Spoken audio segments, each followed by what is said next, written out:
नमस्कार मित्रों, मैं अथर्व श्रीवत्स पुनः आपका अपने चैनल पर बहुत बहुत स्वागत करता हूं। मित्रों, नवरात्रि अपनी समाप्ति की ओर है। माता की विदाई का समय नज़दीक आ रहा है। ये 9 दिन का समय और रात्र कब आया और कब निकल गया पता भी नहीं चला है। पता नहीं क्यों जब जब साल में ये आता है ना तो अंतरात्मा भावुक हो जाती है। माता की जो विदाई का समय सोचता हूँ तो अंतरात्मा भावुक होने लगती है। लेकिन खैर, माता की विदाई होगी, फिर अप्रैल में माता का आगमन होगा, चैत नवरात्र में फिर माता का आगमन होगा। यही समय है और समय अपनी जो रफ्तार है, अपनी स्पीड है, उसमें वो चलता रहता है।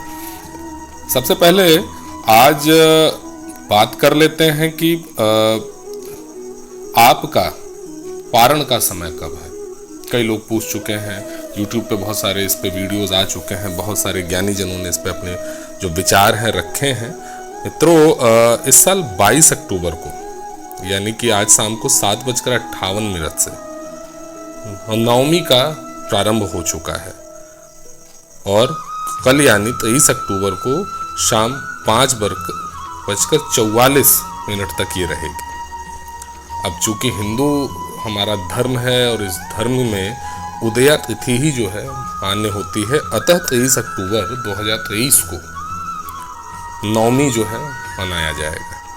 अब आते हैं पारण पर। तो सबसे बड़ी बात मैं आपको बता दूं मित्रों, पारण जो होता है हर आदमी अपने सामर्थ्य के अनुसार और जो भी पूजा पाठ किया है अपने सामर्थ्य के अनुसार ही किया है। पारण हमेशा माता जी का विधिवत पूजन करने के बाद कन्या पूजन होता है, उसके उपरांत प्रसाद स्वरूप पारण करता है। कुछ लोग ऐसे हैं जो 9 दिन का रखते हैं, कुछ लोग ऐसे हैं जो पहला दिन और आखिरी दिन का व्रत रखे हैं। तो जो पहला दिन और आखिरी दिन रखे हैं, कल प्रातः काल नवमी में अपना जो उनका उपवास था, उनका जो व्रत था, उसको खोल सकते हैं। लेकिन जिनका 9 दिन का व्रत चला है उसको दशमी में ही खोलने का विधान है। अब इसमें एक समस्या और आ रही है। समस्या ये है, दशमी जो है कल शाम को 4 बजे से आरंभ हो जाएगी और लेकिन उदया तिथि जो है मान्य होती है, लेकिन उस दिन मंगलवार का दिन पड़ रहा है। अब मंगलवार को तो आप भी इस बात को जानते हैं, बेटियों की जो होती है विदाई नहीं की जाती है।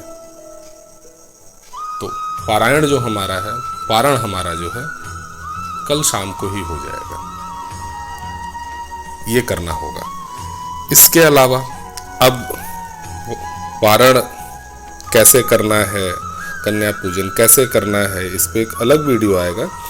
ये जो वीडियो मैंने अभी बनाया है, अभी एक सर्वेश भैया हमारे हैं, प्रसिद्ध लेखक हैं, इनकी एक पुस्तक है पुण्य पथ, अमेज़न पे उपलब्ध है, आप उसको खरीदिए, पढ़िए। बेहतरीन लेखक है, बहुत अच्छा लिखा है उन्होंने। उनका एक जो लेख है वो आ गया मेरे सामने और उन्होंने क्या लिखा है पढ़िए उनको, अंतरात्मा खुश हो जाएगी। भैया कहते हैं कि दुर्गा सप्तशती में ये बात कही गई है कि जो माता जी का जगदम्बा का युद्ध महिषासुर के साथ हुआ तो उसने भैंसे का रूप जो है धारण कर लिया था। जगदम्बा ने उसको अपने पाश में जब फेंका बांधने के लिए तो वो सिंह रूप बना के उसमें से निकल गया। फिर उन्होंने जो सिंह रूप बनाया था, जब उसको अपने उसमें पकड़ में लिया तो उसने हाथी का रूप बना लिया। तब उसमें माताजी ने अपने अस्त्र से उस हाथी की जो सूंड थी काट दिया उसको, और जब ये हुआ तो वो फिर से भैंसे के रूप में आ गया। अब इसमें ध्यान देने योग्य बात ये है, वो था तो राक्षस, मनुष्य ही था। मनुष्यों की एक प्रजाति होती है जो राक्षस होती है, वो राक्षस था, लेकिन बार बार पशु रूप में खुद को चेंज कर ले रहा था। मित्रों, मेन बात जो है ना, ये सप्तशती की ये जो कहानी है, इसका जो भाव है वो समझिए। भाव क्या है कि जो अधर्म होता है उसकी मूल शक्ति यही होती है। वह जो है मनुष्य को, आदमी को पशु के समान बदल देता है। मनुष्य जब अधर्म के पक्ष में खड़ा हो जाए तो उसका जो भी व्यवहार होगा वो जानवर के समान हो जाएगा। वह अपना स्वभाव बदलने की कोशिश भी करे ना, फिर भी खुद को चेंज नहीं कर पाता, बल्कि वो महिषासुर के समान कभी हाथी बन जाएगा, कभी सिंह बन जाएगा, कभी भैंसा बन जाएगा। वह चाह कर भी मनुष्य नहीं बन पाता है। और जब तक पशु की भांति वह उसका रहता है व्यवहार, पशु की भांति उसका जब तक व्यवहार रहेगा तब तक वह धर्म का जो मार्ग है उस पर वो चल नहीं पाएगा। युद्ध जब अपने अंतिम चरण पर था, महिषासुर ने स्वयं को भैंसे से मानव के रूप में परिवर्तित करने का प्रयास किया। उसी समय जगदम्बा का त्रिशूल उसकी छाती में लग गया और उसकी मृत्यु हो गई। अर्थात मरते समय महिषासुर ना ही पशु था और ना ही आदमी था। मैं आपको एक बात और बताना चाहूंगा, पशुओं की भी अपनी ना मर्यादा होती है। वह कभी भी जो प्रकृति का नियम है उसको भंग नहीं करते हैं। आदमी ही इकलौता ऐसा जानवर है जिसने प्रकृति की ऐसी तैसी करके रख दी है। उसके ऊपर कोई भी नियम, कोई भी मर्यादा नहीं है। हाथी सबसे बड़ा जानवर होता है लेकिन कभी भी वो मांस नहीं खाता है। भैंसा शक्तिशाली बहुत होता है लेकिन वो शाकाहारी है, वो भी मांस नहीं खाता है। वहीं जो शेर है उसका जो भोजन है वो मांस है। भूख से मर जाएगा लेकिन घास नहीं खाएगा।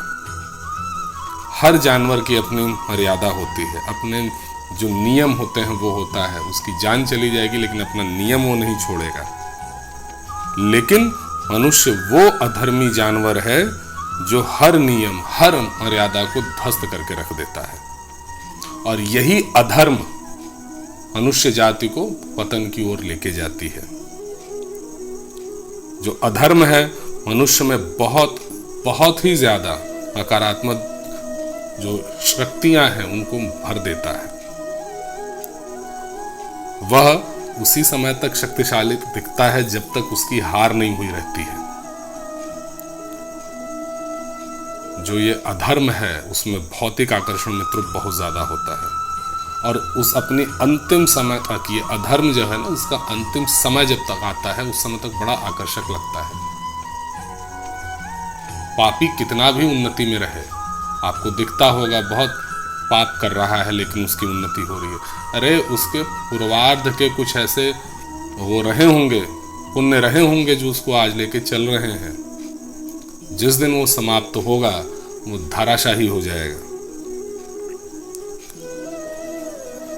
अंतिम सत्य यही है कि अधर्म की शक्ति और आकर्षण ये दोनों ही चीजें पराजित जरूर होती हैं। धर्म ही जीतता है, विलंब से ही सही, लेकिन जीत हमेशा धर्म की ही होती है।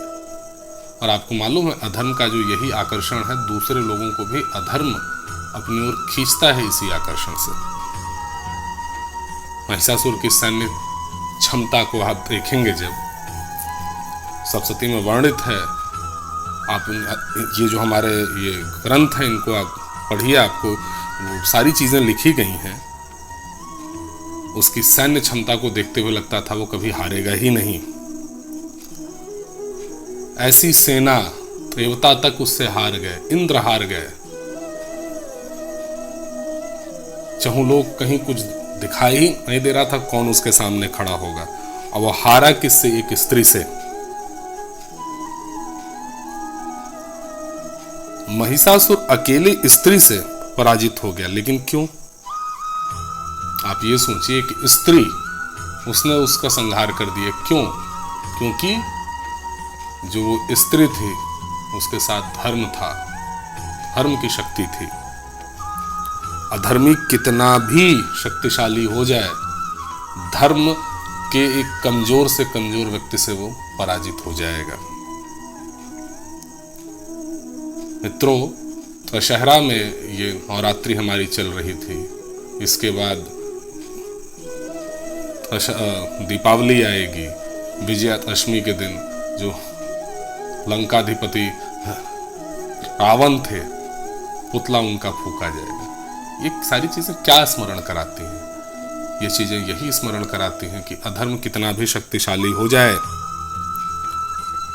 अधर्म चाहे जितना शक्तिशाली हो जाए, चाहे वो महिषासुर हो या लंकाधिपति रावण। रावण भी उसके समय में उसके समान कोई था ही नहीं। तो कहा तो ये जाता है कि मृत्यु को अपने चरणों के नीचे रख के वो बैठता था। हाँ, वो ग्रहों को अपने उसने जेल में बंद किया हुआ था। शनि भगवान को उल्टा उसने अटका दिया था। इतना शक्तिशाली व्यक्ति भी हार गया। किससे? भगवान राम से और बंदरों की सेना से। क्या थे वानर? उसकी जो राक्षसी सेना थी, वानरों की औकात ही क्या थी उसके आगे। लेकिन वानरों में धर्म की शक्ति थी। और ये दोनों घटनाएं हमें सिर्फ यही स्मरण कराती हैं कि अधर्म कितना भी शक्तिशाली हो जाए, लेकिन पराजित जरूर होगा। हमारा सत्य सनातन जो धर्म है वो हमको यही सिखाता है, परिस्थिति चाहे जो हो, धर्म का साथ दीजिए, धर्म के साथ रखिए। अगर आपका धर्म जीवित है, धर्म आपका सुरक्षित है, तो ये अधर्म आज नहीं, कल नहीं, परसों समाप्त जरूर होगा। मित्रों, ये जो विचार हैं, ये जो वक्तव्य कहे गए, इनका जीवन में पालन जरूर कीजिएगा। धर्म मत छोड़िए। आज के समय में हमारे सनातन धर्म पर चहुं ओर से प्रहार हो रहा है। ऐसे ऐसे प्रहार, ऐसी ऐसी चीजें कही जा रही हैं, मन व्यग्र हो जा रहा है, अशांत हो जाता है। क्या भविष्य है भाई? इतनी शत्रुता, सनातन धर्म से इतनी शत्रुता क्यों?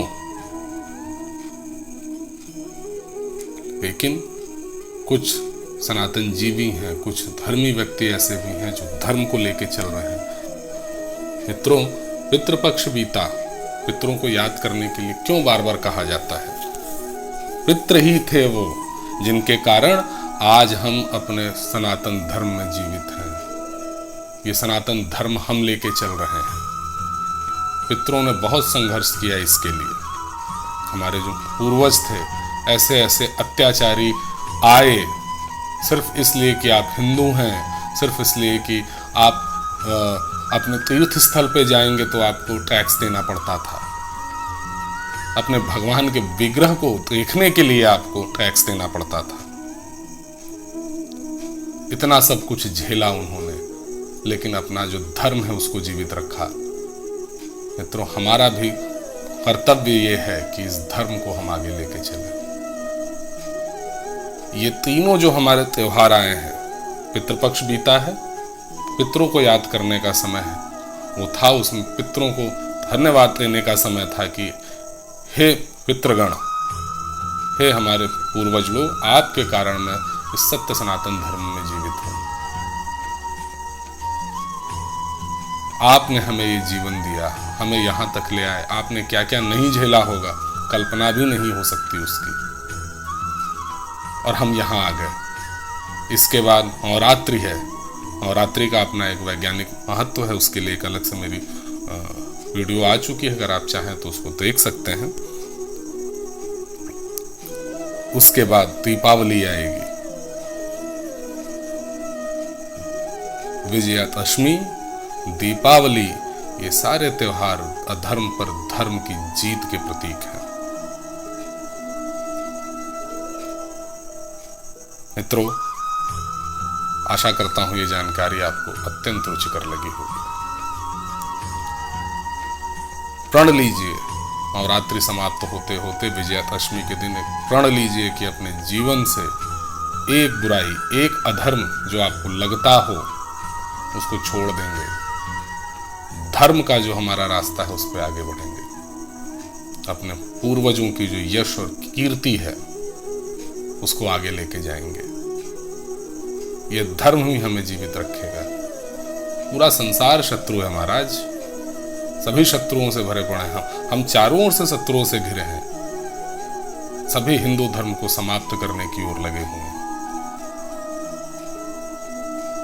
इसको लेके चलना हमारा और आपका कर्तव्य है और ये हमारे पूर्वजों का ऋण है हमारे ऊपर। चलिए, आशा करता हूं ये जानकारी आपको अत्यंत रुचिकर लगी होगी। अगर आपको ये जानकारी रुचिकर लगी हो तो आपसे करबद्ध प्रार्थना है कि इस वीडियो को अधिक से अधिक लाइक, शेयर और अपने मित्रों और सहयोगियों के साथ शेयर करते हुए सब्सक्राइब भी करेंगे। सब्सक्राइब आप जैसे ही आप सब्सक्राइब करते हैं हमारा उत्साह जो है ना बढ़ता है, और साथ में भविष्य में अगर आपका आशीर्वाद रहा तो कुछ सहयोग भी हो जाएगा। इसी प्रकार की अन्य रोचक जानकारियों के साथ आपसे अगले वीडियो में पुनः मुलाकात होगी। तब तक स्वस्थ रहें, प्रसन्न रहें। जगत जननी जगदम्बा और ठाकुर जी की कृपा और आशीष आप पर और आपके समस्त परिवार पर बरसती रहे। आप धर्म के मार्ग पे आगे बढ़ें, अपने पूर्वजों की जो यश और कीर्ति है उसको आगे लेके चलें। मित्रों, इन्हीं मंगल कामना के साथ आपसे अगले वीडियो में पुनः मुलाकात होगी। तब तक नमस्कार।